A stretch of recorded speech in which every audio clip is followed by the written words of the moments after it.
Good morning.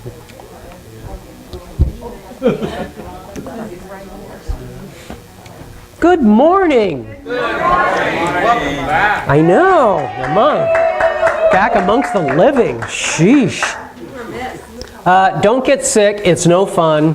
So, I think everybody's out starting an early weekend. Hey, we've got a picnic we're going to do right afterwards. Do some barbecuing. So please join us. Stay here. We have plenty of food. We always have plenty of food. We have good cooks at this church. You know that? Good stuff. And there's a car show over at the park after church too, if you want to go do that. Loads of fun. It's there every single year. Yep. No, it's the annual Mustang car show. Yeah. A 3-year-old Reese. Our Father who does art in heaven, Harold is his name. Amen. Okay. And a little boy was overheard praying, Lord, if you can't make me a better boy, don't worry about it. I'm having a pretty good time like I am. So. Did you write that? I did not. Thought about it. Okay. We have June's calendar. Josie does a phenomenal job of the calendar. And guess what? Hey, Josie. If we're out and you can't find one, it's on the web. And she actually keeps that up to date too. Oh my God. It's amazing. It's amazing. Okay, this was interesting. Dear graduates, this lady does a lot of commencement. I'm going to skim a little bit of this. Every time I step into the lectern to deliver a college commencement address, I'm reminded that I'm getting older while the crowd in front of me remains young and more than a little restless.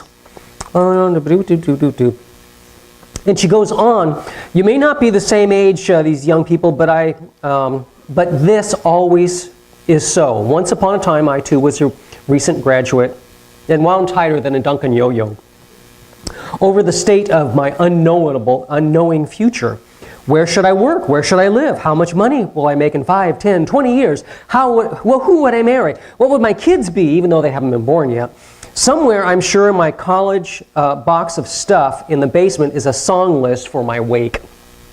You know what all this worrying got me? Lots of emergency room visits for asthma and a permanent ravine between my eyebrows. I can still see my mother pointing to my frown as she stood under a fragrant canopy of lilacs on campus. All that dental work, she said, shaking her head, wasted. I was about to become the best educated 21-year-old in the Schultz's family ever, but hyperventilating over my abundance of options. I was so scared I was going to blow it, I couldn't see the evidence to the contrary. In his book, A Man Without a Country, the late Kurt Vonnegut tells a story about his Uncle Alex, whose main complaint about the people was their failure to notice when they were happy. Vonnegut writes, so when you were drinking lemonade under an apple tree in the summer,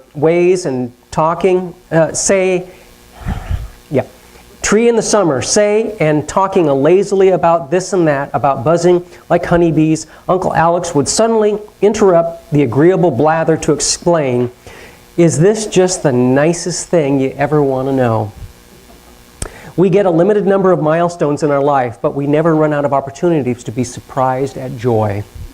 A stranger smiles at me for no reason. My face softens. I pick up a tiny mitten dropped near the parking lot and see the long ago faces of my children when they still thought I knew something. My dog nuzzles my hand off the keyboard, and I suddenly notice that the sunny outdoors is waiting for the both of us to play. All of this happened just yesterday. Lucky me. But let's talk about it, dear graduate. Life is hard, yes, and mighty uncertain, but signs of hope do abound.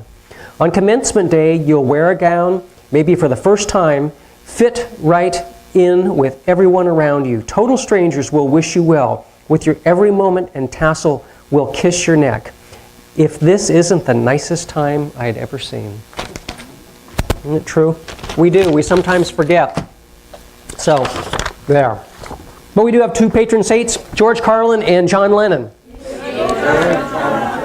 And John, I believe that as soon as people want peace in the world, they can have it. The trouble is, they're not aware they can get it.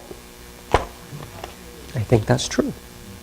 And George, probably something not very similar to that. Some people see things that are and ask why. Some people dream of things that never were and ask why not. And some people have to go to work and don't have time for all that. Might be true. Might be true. More pornography.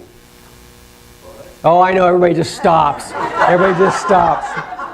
Punography. How do you make holy water? Boil the hell out of it. What do you call a dinosaur with an extensive vocabulary? A thesaurus. When you get a bladder infection, you're in trouble. Oh. How do you keep your husband from reading your email? Rename the email folder instructions manual.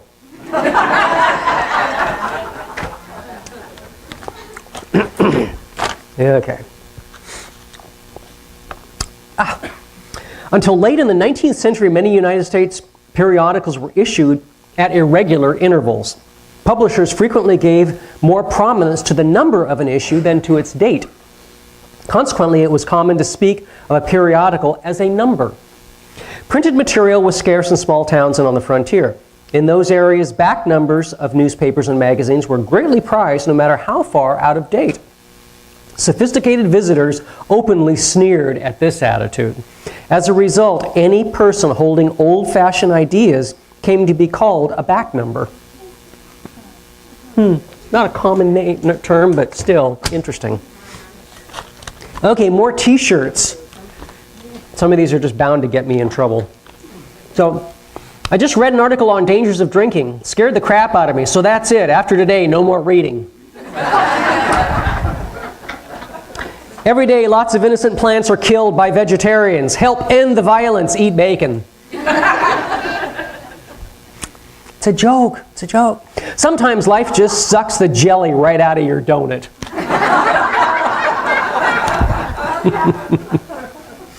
I am currently unsupervised. I know, it freaks me out too, but the possibilities are endless. You can have that one. But, excuse me, been there, done that, have a t-shirt to prove it. Oh. Okay, things that make you go, Possessions are usually diminished by possession. Great blunders are often made, like large ropes of multiple fibers. To really enjoy the better things in life, one must first have experience of things that are better than. If you pick up a starving dog and make him prosperous, he will not bite you. This is the principal difference between a dog and a man. Mark Twain. Okay, the driest place on earth is Calama, a town in the Atacama Desert of northern Chile, which has no recorded rainfall. That's not much rain.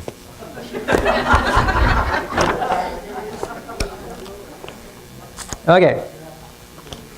The Presbyterian Church, the Baptist Church, the Methodist Church, the Catholic Church, and the Jewish synagogue. Now that I've got everybody's attention. Each church and synagogue was overrun with pesky squirrels. One day the Presbyterian Church called a meeting to decide what to do about the squirrels. After much prayer and consideration, they determined that the squirrels were predestined to be there and they shouldn't interfere with God's divine will. In the Baptist Church, the squirrels have taken up habitation in the baptistry. The deacons met and decided to put a cover on the baptistry and drown the squirrels in it. The squirrels escaped somehow, though, and there were twice as many the next week. The Methodist Church got together and decided that they were not in a position to harm any of God's creatures. So they humanely trapped the squirrels, set them free a few miles down the road. 3 days later, the squirrels were back. Catholic Church came up with the best and most effective solution. They baptized the squirrels, registered them as members of the church. Now they only see them on Christmas, Ash Wednesday, Palm Sunday, and Easter. And not much was heard about the Jewish synagogue.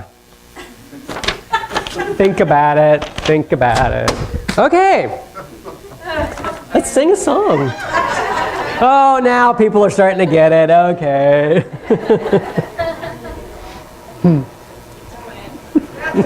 I'm not explaining. Hey, we had an expo. We made some money. We spent a lot of money. We had 572 guests for the weekend. And of course, most of those stayed for hours and hours and came back. So it always kind of looks like we have more people than we actually do, but that's about right. About 600 is where we normally are, so it was a good expo. We, let's see, some of the expenses, miscellaneous. Printing costs were $1,400. The advertising was about $1,500-$1,600. Building rental was $3,200. So, lots of expenses. Made some good money this year. And we use that for things around the church. Like we're going to change the lighting in the back room. We did the countertops this last year. Did a bunch of changes back there. We've still got a bunch of more work to do in there. Probably the biggest thing we're going to do over the next little while is to redo the women's restroom. So get some light in there and be nice. So yeah, it's gonna be closed circuit TV, the whole 9 yards. So yeah, cool stuff. Let's see what else. Anything else going on that I should know about? Huh? Absolutely. Okay. I'm stuck. The camera makes me stuck. Okay. I'll just pull the cords out, and I don't want to do that. It's been about 3 years since Janice did the last palmistry class. Was that right? And Janice has asked me, and a couple other people have been wondering when the next palmistry class is, and I've decided that I'm going to teach it. If you're interested, there's limited space available. There are going to be 4 classes altogether. It's about $250 for all 4 classes. I go through everything that Janice has taught me. I'm using a lot of Janice's material, and I'm going to bring in some of the new stuff. Also, Janice is going to teach one of the classes on how to read the knuckles and the fingerprints on your fingers. So if you're interested, please get a hold of me personally because we are limited in spaces. We won't start classes until July. And I want to talk to people about when their availability is versus when the church is so that we can make sure that everybody can come that wants to come. So just come talk to me after services and we'll have everything taken care of, okay? Thank you. Well, thank you. Hey, guess what? There's a vicious rumor going around that Janice has a dress on today. Yes. We actually made close to $8,000. Wow. It was a phenomenal. I'll give him the information, ask him to do. Yeah, it was a phenomenal year. Did really, really well. That's definitely the most we've ever made. There's been some years where we've lost money, which is not a good thing. But we don't do it for the money, obviously. We do it as an outreach, but the money's a nice extra. It's a nice extra. So, anything else? Let's sing a song. I think it's Angels Among Us. Guess what? It's Memorial Day tomorrow. You know what Memorial Day's for? It's when we say thank you. And we give tribute to all that have passed, not just military, but friends and neighbors and family and all that kind of stuff.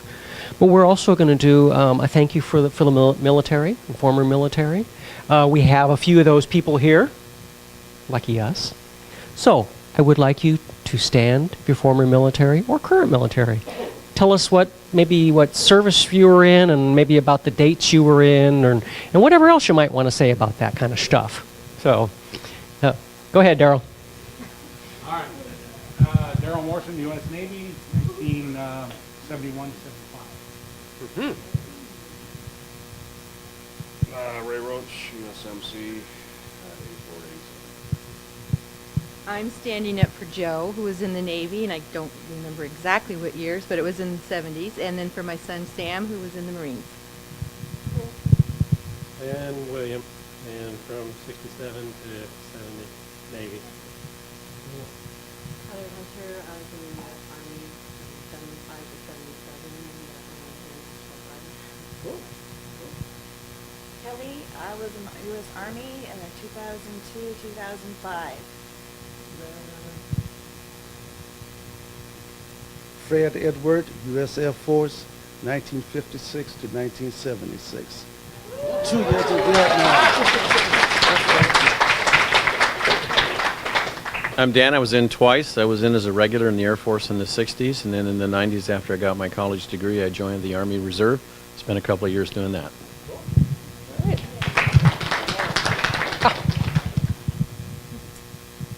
I was a Marine wife for 20 years, and my son is now currently serving in the Navy. And I was in Air Force, 70 to 79, Air National Guard, the whole 9 yards. So loads of fun. Thank you all. We're going to sing a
Thank you for all have served and have fallen. Thank you.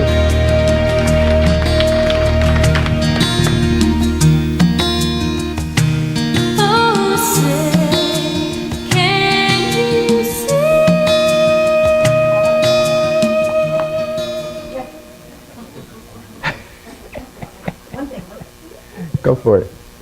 Okay, real quickly, class this Saturday that I'm doing is called Spirit Art, and you throw watercolor on a piece of paper and then images show up that are your spirit guides, and I walk you through a process to allow that to happen.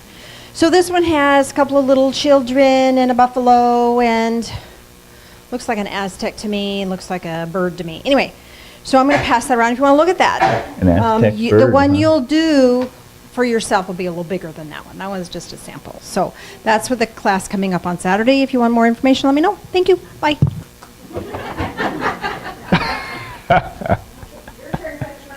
All right, thank you. You're up. I'm up, Phil. I'm up. Good morning. Good morning. You know, it's really interesting. I was a little late this morning, but I really wasn't late, so I wanted to say how much I appreciate tennis. I had to stop by the hospital and hold my new granddaughter.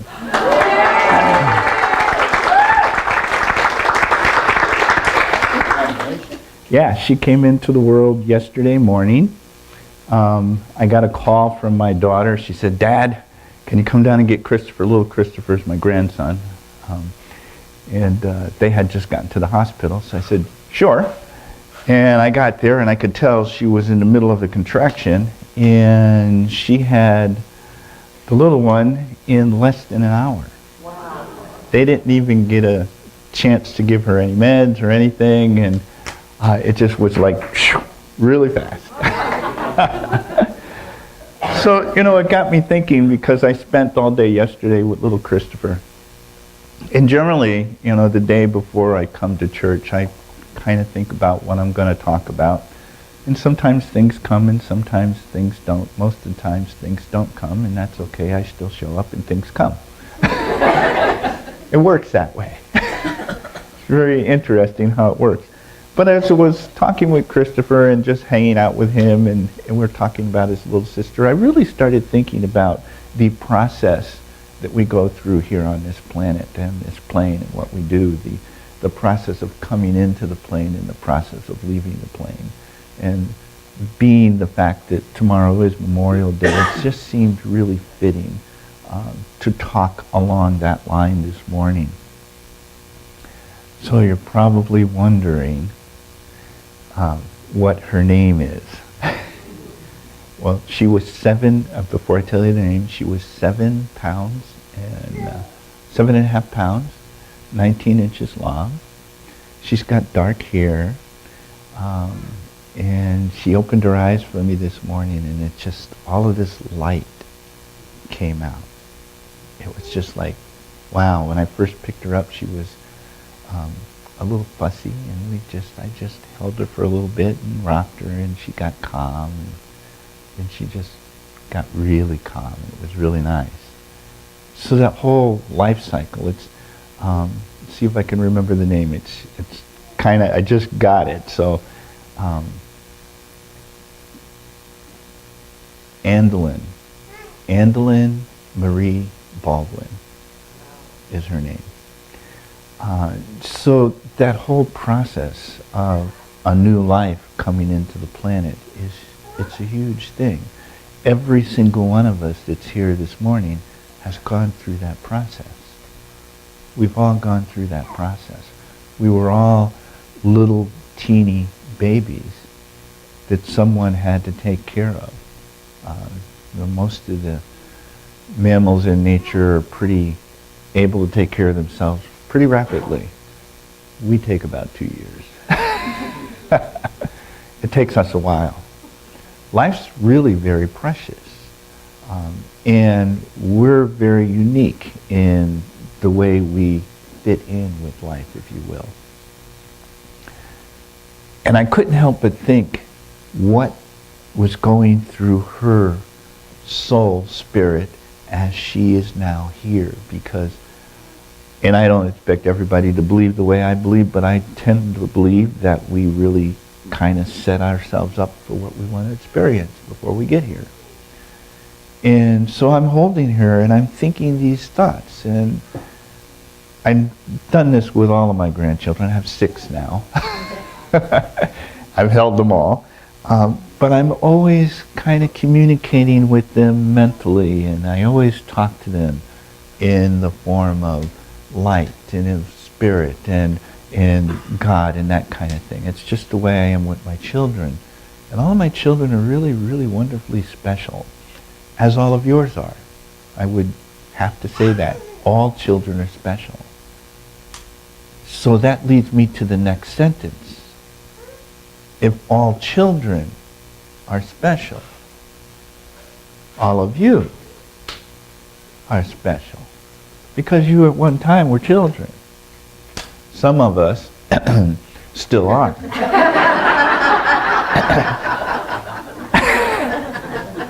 Yeah. And we celebrate that.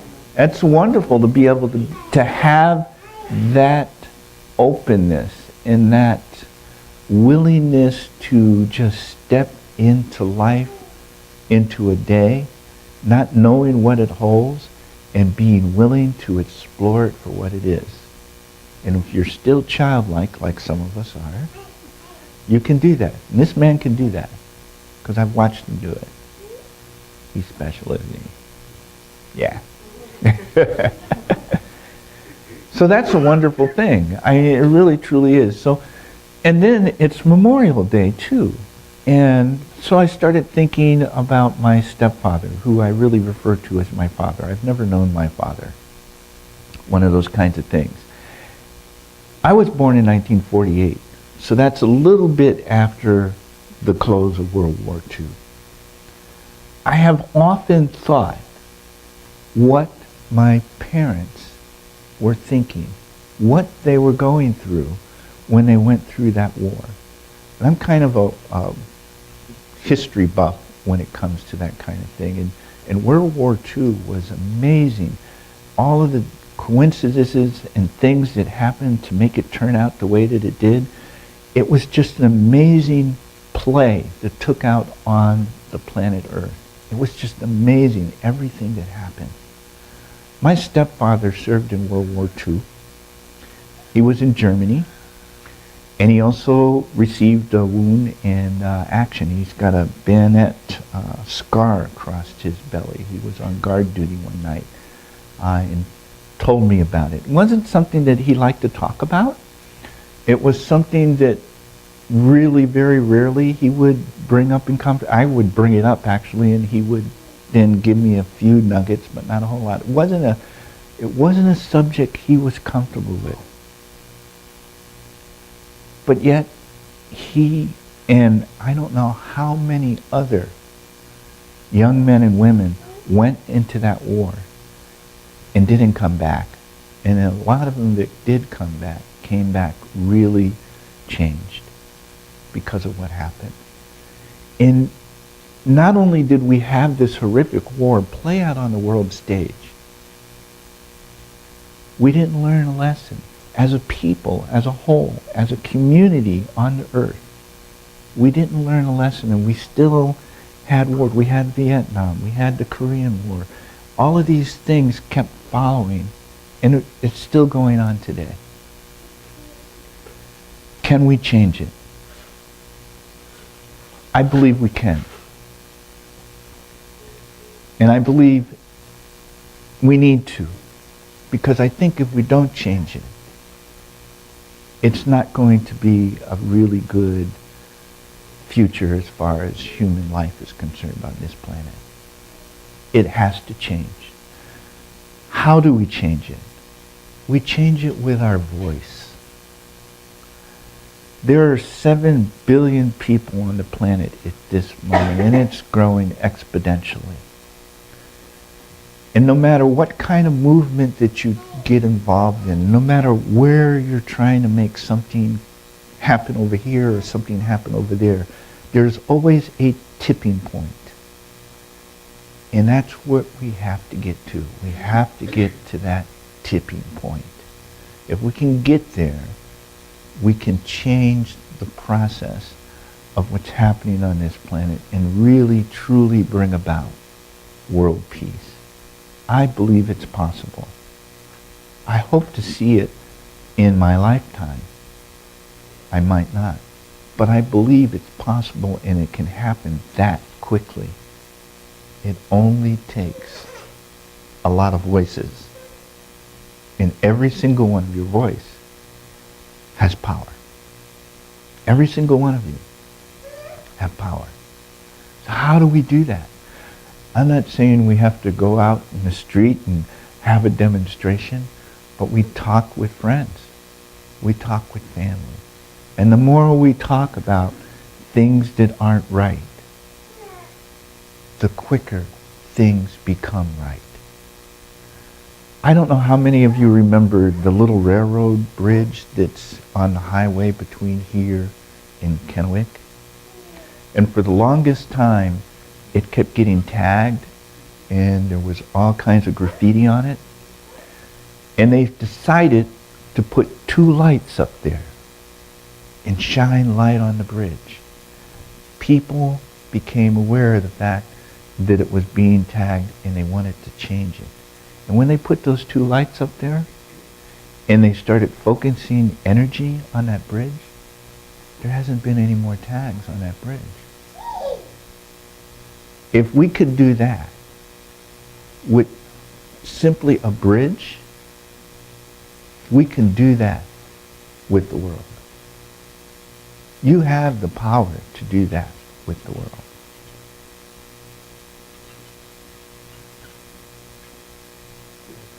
We have a little bird out there. That's kind of cool, huh?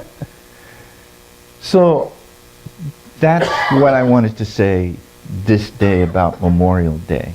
I think it really is very special to recognize and give thanks to all of our vets, all of the people that are in the armed services, and for all of our family and friends who have transitioned off the planet. It's really important to do that. Tell people thank you. It will make the difference. Use your voice.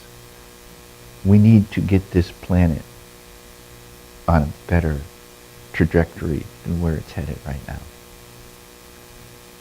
As I held my little granddaughter this morning, because I held her a lot yesterday, but I held her this morning. I just can't seem to keep my hands off her. She's just so beautiful. As I held her this morning, that was my wish. That was my hope. That we could change this planet so that the world that she grows up in and the world that your children grow up in will be a place of peace and light and love. Will everybody be there? No. We're always going to have a few stragglers. You're always going to have a few bumps in the road, so to speak. But if once we hit that tipping point and the majority of us are there, the world, the legacy that we leave for our children is huge. It is huge. Children are not born to hate. They are not born to hate. They are taught it. They are taught it. We can, in one generation, completely change the planet by what we teach our children. Is it a big task? Yes. Is it a doable task? Most definitely. Are we up for the challenge? I hope so. I hope so. And it doesn't even have to be your children that you talk to. Okay? Any child. And I talk to a lot of children. I love working with them at the ropes course. You should come back down here, Daryl. He did that for a little while. He was really good at it. So, I did have a poem that I wanted to read in honor of those that have gone.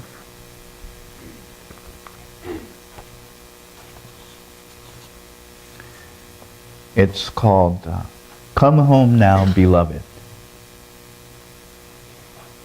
And this is out of a little book that I have that's called The Language of Light. I have all kinds of strange little books that have all kinds of wonderful, beautiful touch your soul words in them. All right, here goes. Was it long ago that you left us, child? Only you know time. But we have tasted your tears. We called you across the eons. Come home, now, beloved. The Father awaits your return. The flowers have been calling you forever. The stars have sung your name. The wind has kissed your forehead, and the angels call you home. It is a universe of love. Through silence you journey to your homeland. In the stillness, God whispers your name, the name that was in the beginning. Come home, child, come home. So that is my humble offerings that I offer this morning for Memorial Day and for all those that have served and are serving. And God only knows if we can get that to stop so that we don't have to have these kinds of things. And I think we can truly do that. I think we can truly do that. So I still have a little time, so let me talk about something else now. What's the one burning question that we seem to always have? Especially those of us that are in search, if I should say, of the spiritual life. What's that one question? What's the one question that always seems to come to mind? What am I supposed to do? What in the heck am I supposed to do here? That's one of the questions. Actually, there's about four. The first one is, who are we, or who am I? The second one is, what am I supposed to be doing? The third one is, why am I here? And then the fourth one, what is my purpose? So who are we, or who am I? Why am I here? What am I supposed to be doing? And what is my purpose? Those are the questions that I see come up a lot. So I want to address the who am I question, or who are we? Who are we? How many have asked that question of themselves? I should have seen every single hand go up. Okay. If we take it and look at it from the Western mind or scientific point of view versus the Eastern mind, I like to look at the East as the heart and the West as the mind, if you will. What is said is we're stardust. Okay? From the Western mind or from a scientific mind, we're stardust. We're made up of the stuff of stars. They've exploded and they sent their stuff out into the cosmos and whatnot, and it gathers here and poof. Everything took place in this coincidence and then that coincidence, and before you know it, oh gosh, we have a human. That's a Western kind of thought. That's the mind. The heart, on the other hand, says we've always been here. And we're part of the thing that we can call God or universal life or cosmic creation or whatever you want to label it. I'm not going to label it for you. Okay? I have my own labels. I'm sure you have yours. Which is it? Is it one or the other? Well, I'd like to submit something to you. I think it's both. I think it's both. I can answer who am I for myself, but I cannot answer who am I for any of you. I like those kinds of... I always hear unique ones, you know? I hadn't heard that one before. So here's how I look at it for me. How you look at it for yourself, you'll come up with your own definitions. But for me, when I say to myself, who am I? I think I am an eternal being that is part of all that is. I do not believe that I will ever cease to exist. I think I have always existed and always will exist. That's a pretty big statement. And on cue with the phone, perfect. That's a pretty big statement. But when you... I think Spirit's talking now. Can you confirm that for me, Janet? That's a pretty big statement. But you need to really take a look at that question, who am I? You are more than your aches and your pains and your sorrows and your happiness. You're all of those things, but you're more than all of those things. I believe I'm an energy being. I believe we're all energy beings. And if we're all energy beings, we can do stuff. So, the other question that really gets asked a lot, that seems to have a lot of energy, no pun intended there, attached to it, and that is, what is my purpose? I like to always go back to the Tao Te Ching when I talk about what my purpose is. And the Tao represents the 10,000 things, which represents all of creation, all of the universe, all of the cosmos, as far as you can stretch your mind. And that basically is, it is nothing. Because in that nothing is everything. So your purpose, for me, I can't tell you what you think your purpose is for you, but I can tell you what I think my purpose is for myself. And that is simply to be the best I can be. Period. I don't have to strive to sit on top of a mountain. I don't have to strive to be the head of a company. I don't have to be better than someone else. I just need to be the best me I can be. That means I need to be able to accept myself when I'm feeling down, allow myself to cry when I'm upset, and allow myself to laugh at the things I find funny and joy in, and most importantly, to be able to laugh at myself. When you can do those things, you can find peace within yourself.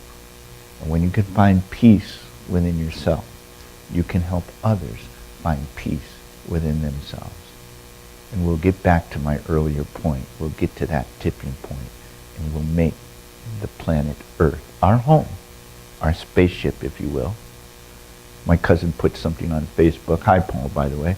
He put something on Facebook about a week or so ago, and he said, I really want to be in outer space. And I wrote back, I said, you are in outer space. And then he wrote back, he goes, you're right.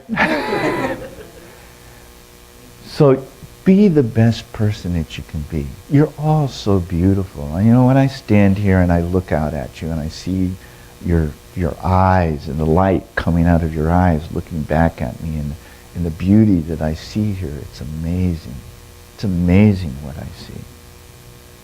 And people might wonder, why does this guy keep coming back here and talking to...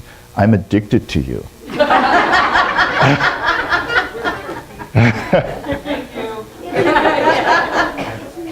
I don't know about some of Phil's things in the beginning, but everything else.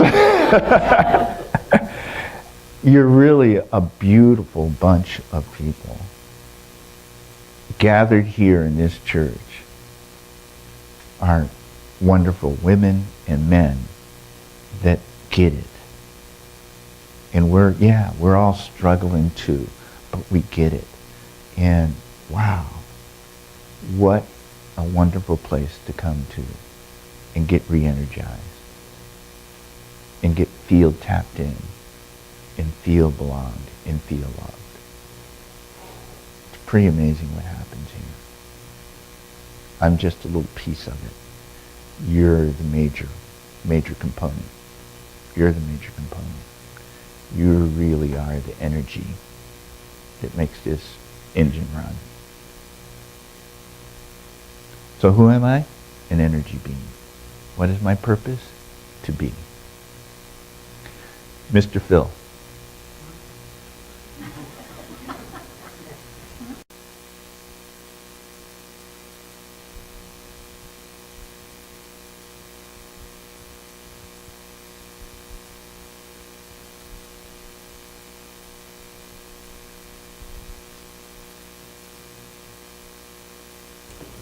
You're staying to eat, right? Yeah.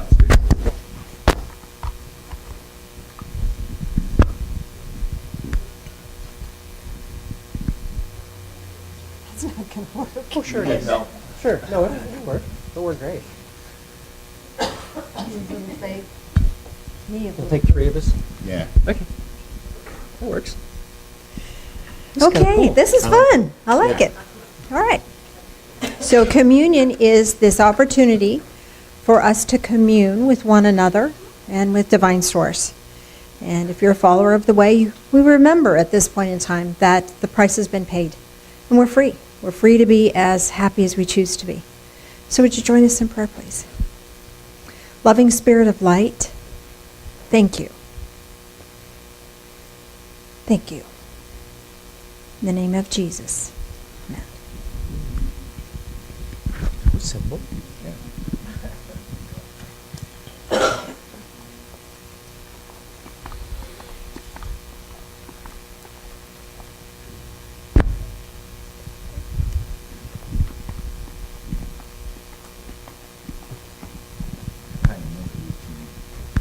Seen us do it a couple times. Yeah. As that continues around, would you join us in prayer again, please? Loving Spirit of Light, as we drink this in, help us to drink in love. That's what we are. That's what we're returning to. And we forget. Help us to drink in love. In the name of Jesus. Amen.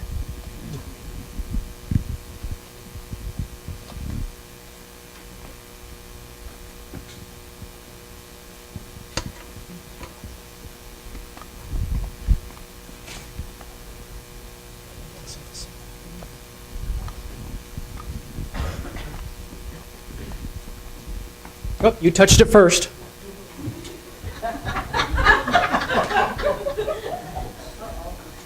I'm thinking of somebody this morning to do this. Mr. Phil.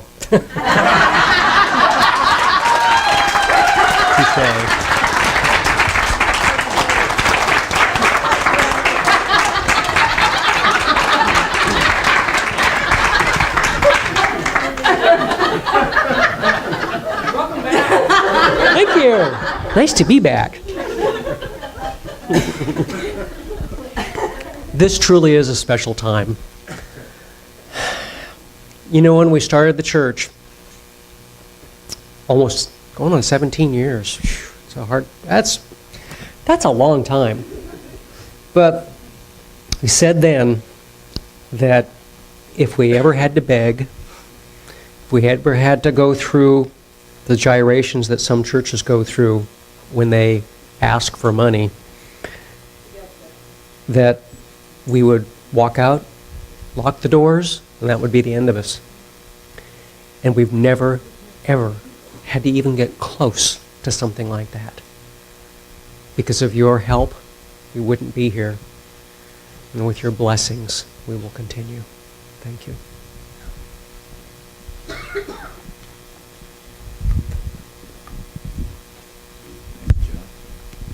Thank you.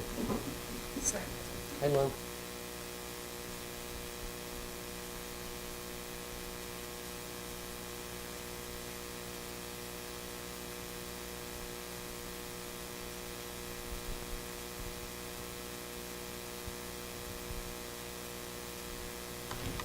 Gratitudes. Gratitudes. Oh, wait, Phil. This one's for you. When we share a gratitude about something, well, the article in today's, or this month's calendar, on the back of the calendar, talks about gratitude. Gratitude is one of the most powerful spiritual tools. Let me get my mouth and my brain working together here. And so as we share them up front here, when you write a gratitude and put it in the box in the back, and we share them up front, it uplifts the person reading it, it uplifts the person who has written it, and it uplifts the person receiving it, and it uplifts all of us. It's that tapping into that energetic structure of gratitude. So gratitude, we are so very, very grateful for Phil to be among us today. Thank you, God and Phil. Sandra,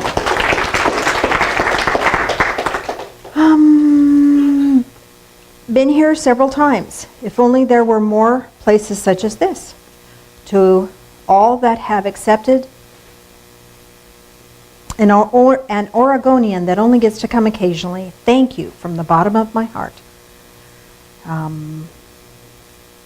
Bess Miller from Bend. Sorry, I'm having trouble reading. So thank you. You're welcome. Welcome. Where's Bess? Who are you? Are you here? I guess maybe she was here last time. Anyway, thank you for being here. You know, and that's the thing about the Divine Fellowship. No one will hunt you down. If you don't show up for church, nobody's going to say, where were you? Or check on you. If you need something, let us know. But if you're not here, we're assuming that you're attending the Church of the Ever-Nibbling Trout. So it's okay, because you can find God anywhere. You don't have to find God in a building, and not necessarily specifically this one. So wherever you need to be is wherever you need to be. If you need us, let us know. We'll do what we can to help. But if you're not here, we're okay with that. This is where we're going to be. And if you want to share and join us, then that's awesome. And if you want to get an email once a week to say what's going to be on Sunday, we need your email. Yes, if you would like to know what's going on, give me your email. And that's the only thing it's used for, is heads up of what's going on, so you can be forewarned. Although some things you just cannot have a warning for. Then I apologize, but I'm not sorry. I feel so very proud to be a part of this church community and appreciate your love and support. Sandra, thank you, dear. Wherever Sandra went, she was here in the middle. So if you'd hold on the back. Oh, she's in the back. Hello. Let's do a guided meditation. Yes, dear. You could make an announcement. Yes. Make an announcement. Let me share it with you. But I didn't have to speak into the chest. Okay. Not a requirement. I've been pondering the idea of putting together a church cookbook for some time. I'd like to start doing that. So if you have, and you're all just amazing cooks, I mean, there's just no doubt about it. If you could bring some of your favorite recipes, and we'll just kind of gather them up, maybe in Janice's office, and we'll get this thing going. I think it would be really fun. Make it and bring a picture. Yeah. There you go. Awesome Make it stew. awesome stew. Road kill stew. Okay.